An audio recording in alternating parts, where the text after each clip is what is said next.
ಗೋಬಿ ಮಂಚೂರಿಯನನ್ನು ಮನೆಯಲ್ಲಿ ಮಾಡಿದಾಗ ಕ್ರಿಸ್ಪಿಯಾಗಿ ಬರಲ್ಲ, ಜಾಸ್ತಿ ಮೆತ್ತಗಾಗಿಬಿಡುತ್ತೆ ಮತ್ತು ಸಾಸ್ನಲ್ಲಿ ಹಾಕಿದಾಗ ಮೇಲ್ಗಡೆ ಕೋಟಿಂಗ್ ಹೋಗಿಬಿಡುತ್ತೆ ಅನ್ನೋರು ಈ ಟಿಪ್ಸನ್ನು ಫಾಲೋ ಮಾಡ್ಕೊಂಡ್ಬಿಟ್ಟು ಗೋಬಿ ಮಂಚೂರಿಯನ್ನ ಮಾಡ್ಕೊಳ್ಳಿ. ತುಂಬಾ ಟೇಸ್ಟಿಯಾಗಿರುತ್ತೆ, ಸುಲಭವಾಗಿ ಮಾಡ್ಕೊಳ್ಬೋದು. ಹಾಯ್ ನಮಸ್ಕಾರ ಎಲ್ಲರಿಗೂ, ವೆಲ್ಕಮ್ ಟು ಮೈ ಚಾನಲನ್ನು ಹೊಸದಾಗಿ ನೋಡ್ತಾ ಇದ್ರಿ ಚಾನಲನ್ನು ಸಬ್ಸ್ಕ್ರೈಬ್ ಮಾಡ್ಕೊಳ್ಳಿ, ಬೆಲ್ಲೈಕನನ್ನು ಪ್ರೆಸ್ ಮಾಡ್ಕೊಳ್ಳಿ. ಈಗ ನಾನು ಗೋಬಿಯನ್ನು ಕಟ್ ಮಾಡ್ಕೋತಾ ಇದ್ದೀನಿ. ಸ್ವಲ್ಪ ದೊಡ್ಡ ದೊಡ್ಡ ಪೀಸಸಲ್ಲಿ ಕಟ್ ಮಾಡ್ಕೊಳ್ಳಿ. ಈ ಥರ ಪೀಸಸ್ ಇದ್ದರೆ ಸಾಕು. ಈಗ ನಾನು ಗೋಬಿಯನ್ನು ಕಟ್ ಮಾಡ್ಕೊಂಡ್ಬಿಟ್ಟು ಇದನ್ನು ನಾನು ಬಿಸಿನೀರಿನಲ್ಲಿ ಬೇಯಿಸ್ಕೊಳ್ತಾ ಇಲ್ಲ. ಇದನ್ನು ಹಾಗೆ ಸ್ವಲ್ಪ ಉಪ್ಪು ನೀರಿಗೆ ಹಾಕ್ಕೊಂಡ್ಬಿಟ್ಟು 1-2-3 ನಿಮಿಷ ಇಟ್ಕೊಳ್ಬೇಕು. ಆಮೇಲೆ 3 ನಿಮಿಷ ಆಗಿದ್ಮೇಲೆ ಬೇಕಾದರೆ ತೆಕ್ಕೊಂಡ್ಬಿಟ್ಟು ಸರಿಯಾಗಿ 2-3 ಸಲ ವಾಶ್ ಮಾಡ್ಕೊಳ್ಳಿ. ಈ ಥರ ಮಾಡೋದ್ರಿಂದ ಈ ಗೋಬಿಗಳು ಕ್ರಿಸ್ಪಿಯಾಗಿ ಬರುತ್ತೆ, ಜಾಸ್ತಿ ಮೆತ್ತಗಾಗೋದಿಲ್ಲ ಮತ್ತು ಜಾಸ್ತಿ ಎಣ್ಣೆ ಕೂಡ ಅಬ್ಸರ್ವ್ ಮಾಡ್ಕೊಳ್ಳೋದಿಲ್ಲ. ಈ ರೀತಿ ಒಂದ್ಸಲ ಈ ಗೋಬಿ ಮಂಚೂರಿಯನ್ನ ಮಾಡಿ ನೋಡಿ. ಈಗ ಇದನ್ನು ನಾನು ಸರಿಯಾಗಿ 1-2 ಸಲ ಸ್ವಚ್ಛ ನೀರಿನಿಂದ ತೊಳ್ಕೊಂಡಿದ್ದೀನಿ. ತೊಳ್ಕೊಂಡ್ಬಿಟ್ಟು ಈಗ ಇದಕ್ಕೆ ಕೋಟಿಂಗ್ ಆಗಿ ಒಂದು ಬೌಲಿಗೆ ಅರ್ಧ ಕಪ್ಪಷ್ಟು ಕಾರ್ನ್ಫ್ಲವರ್, ಅರ್ಧ ಕಪ್ಪಷ್ಟು ಮೈದಾ ಹಿಟ್ಟು, ಸೇಮ್ ಕ್ವಾಂಟಿಟಿಯಲ್ಲಿ ಮೈದಾ ಹಿಟ್ಟು ಮತ್ತು ಕಾರ್ನ್ಫ್ಲವರನ್ನು ಹಾಕ್ಕೊಳ್ಳಿ. ರುಚಿಗೆ ತಕ್ಕಷ್ಟು ಉಪ್ಪು, 1 ಟೇಬಲ್ ಸ್ಪೂನಷ್ಟು ಖಾರದ ಪುಡಿಯನ್ನು ಹಾಕ್ಕೊಂಡಿದ್ದೀನಿ. ಸ್ವಲ್ಪ ಸ್ವಲ್ಪ ನೀರನ್ನು ಸೇರಿಸ್ಕೋತಾ ಒಂದು ತೆಳುವಾದಂತಹ ಕೋಟಿಂಗನ್ನು ಇದಕ್ಕೆ ಮಾಡ್ಕೊಳ್ಬೇಕು. ಜಾಸ್ತಿ ಗಟ್ಟಿನೂ ಇರಬಾರ್ದು ಈ ಹಿಟ್ಟು, ಜಾಸ್ತಿ ತೆಳುವಾಗಿನೂ ಇರಬಾರ್ದು. ಈ ಥರ ಕನ್ಸಿಸ್ಟೆನ್ಸಿಯಲ್ಲಿ ಹಿಟ್ಟಿದ್ರೆ ಸರಿಯಾಗಿ ಕೋಟ್ ಆಗುತ್ತೆ.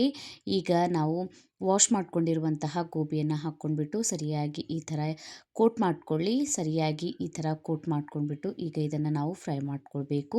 ಜಾಸ್ತಿ ದಪ್ಪ ಕೋಟಿಂಗ್ ಇದ್ದರೂ ಕೂಡ ಟೇಸ್ಟ್ ಚೆನ್ನಾಗಿ ಬರೋದಿಲ್ಲ. ಈ ರೀತಿ ಕೋಟ್ ಆದರೆ ಸಾಕು.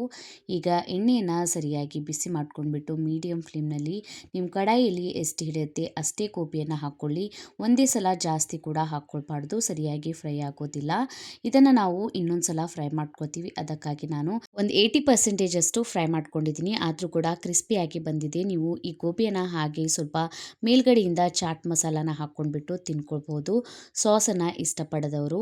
ಈಗ ನಾನು ಇನ್ನೊಂದು ಸಲ ಎಣ್ಣೆಯನ್ನು ಸರಿಯಾಗಿ ಬಿಸಿ ಮಾಡ್ಕೊಂಡ್ಬಿಟ್ಟು ಗ್ಯಾಸ್ ಫ್ಲೇಮನ್ನು ಹೈಯಲ್ಲೇ ಇಟ್ಕೊಂಡಿದ್ದೀನಿ.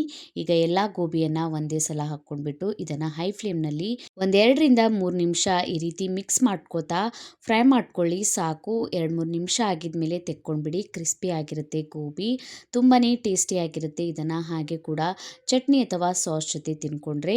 ಈಗ ನಾನು ಇದನ್ನು ಸಾಸ್ನಲ್ಲಿ ಹಾಕಿ ತೋರಿಸ್ತಾ ಇದ್ದೀನಿ. ಈ ಗೋಬಿಯನ್ನು ಫ್ರೈ ಮಾಡ್ಕೊಂಡ್ಬಿಟ್ಟು ತೆಕ್ಕೊಂಡಿದ್ದೀನಿ.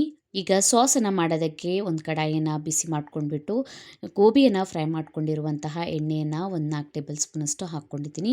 ಎಣ್ಣೆ ಬಿಸಿನೇ ಇದೆ, ಅದಕ್ಕಾಗಿ ಇದಕ್ಕೆ ನಾನೀಗ ಸ್ವಲ್ಪ ಶುಂಠಿ ಮತ್ತು ಬೆಳ್ಳುಳ್ಳಿಯನ್ನು ಈ ರೀತಿ ಸಣ್ಣ ಕಟ್ ಮಾಡ್ಕೊಂಡ್ಬಿಟ್ಟು ಹಾಕ್ಕೊಂಡಿದ್ದೀನಿ.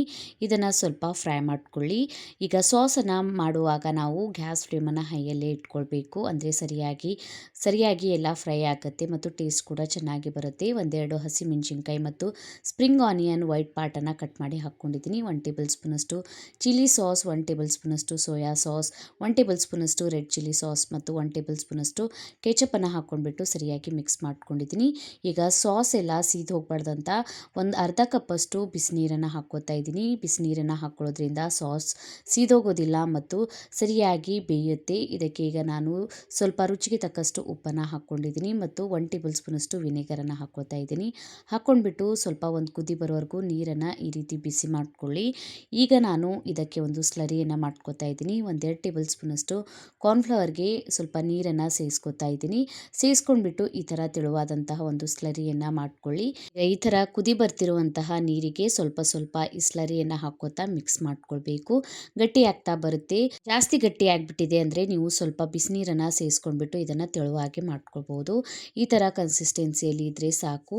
ಇದಕ್ಕೆ ಈಗ ನಾವು ಫ್ರೈ ಮಾಡ್ಕೊಂಡಿರುವಂತಹ ಗೋಬಿ ಮತ್ತು ಮೇಲ್ಗಡೆಯಿಂದ ಸ್ವಲ್ಪ ಸ್ಪ್ರಿಂಗ್ ಆನಿಯನನ್ನು ಹಾಕ್ಕೊಂಡಿದ್ದೀನಿ ಮತ್ತು ಸ್ವಲ್ಪ ಕಟ್ ಮಾಡ್ಕೊಂಡಿರುವಂತಹ ಕೊತ್ತಂಬರಿ ಸೊಪ್ಪು ಮತ್ತು ಅರ್ಧ ಟೇಬಲ್ ಸ್ಪೂನಷ್ಟು ನಾನು ಗರಂ ಮಸಾಲಾನ ಹಾಕ್ಕೊಂಡಿದ್ದೀನಿ. ಆಪ್ಷನಲ್ ಆಗಿದೆ ಗರಂ ಮಸಾಲ, ಆದರೆ ಒಂದು ಸಲ ಹಾಕ್ಕೊಂಡ್ಬಿಟ್ಟು ಮಾಡ್ಕೊಳ್ಳಿ, ಟೇಸ್ಟ್ ಚೆನ್ನಾಗಿ ಬರುತ್ತೆ. ನೋಡಿ, ಈಗ ಸರಿಯಾಗಿ ಇದನ್ನು ಸಾಸ್ ಒಳಗೆ ಮಿಕ್ಸ್ ಮಾಡ್ಕೊಳ್ಬೇಕು. ಟೇಸ್ಟಿಯಾದಂತಹ ಗೋಬಿ ಮಂಚೂರಿ ರೆಡಿ ಆಯಿತು. ತುಂಬಾ ಸುಲಭ ವಿಧಾನದಲ್ಲಿ ಈ ರೀತಿ ರೆಸ್ಟೋರೆಂಟ್ ಸ್ಟೈಲ್ ಗೋಬಿ ಮಂಚೂರಿಯನನ್ನು ಮನೆಯಲ್ಲೇ ಮಾಡ್ಕೊಳ್ಳಿ. ಟೇಸ್ಟಿಯಾಗಿರುತ್ತೆ, ಹೈಜೀನ್ ಕೂಡ ಆಗಿರುತ್ತೆ. ಟ್ರೈ ಮಾಡಿ ನೋಡಿ, ಕಮೆಂಟ್ ಒಳಗೆ ತಿಳಿಸಿ ವಿಡಿಯೋ ಹೇಗೆ ಅನ್ನಿಸ್ತಂತ. ವಿಡಿಯೋ ಇಷ್ಟ ಆಗಿತ್ತಂದರೆ ವಿಡಿಯೋಗೊಂದು ಲೈಕ್ ಮಾಡಿ, ಫ್ಯಾಮಿಲಿ ಮತ್ತು ಫ್ರೆಂಡ್ ಜೊತೆ ಶೇರ್ ಮಾಡ್ಕೊಳ್ಳಿ. ಇದೇ ರೀತಿಯ ವೀಡಿಯೋಸನ್ನು ನೋಡೋದಕ್ಕೆ ಚಾನಲನ್ನು ಸಬ್ಸ್ಕ್ರೈಬ್ ಮಾಡ್ಕೊಳ್ಳಿ. ಇನ್ಸ್ಟಾಗ್ರಾಮ್, ಫೇಸ್ಬುಕ್ಕಿಗೆ ಫಾಲೋ ಮಾಡಿ.